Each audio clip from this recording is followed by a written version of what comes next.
Three factors to consider sa pagbili ng properties dito sa Pilipinas. Number one, location.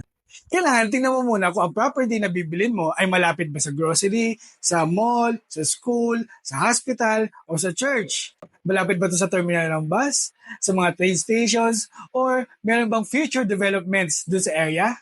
Number two, legal and documentation status. Kailangan i-check muna ang title kung clean title ba ito. Kailangan alam din natin ang zoning and land use restrictions. Updated ba ang taxes?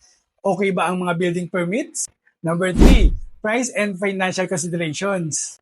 Kailangan natin i-check kung tama ba ang market value nito, competitive ba ang presyo nito sa location or dun sa size ng property na bibilin mo. Kailangan din natin malaman ang cost of ownership.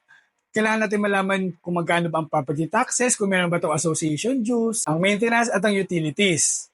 At kung ikaw ay naka-bank loan naman, kailangan alam mo din kung kaya mo ba yung binabayaran mong monthly sa bangko.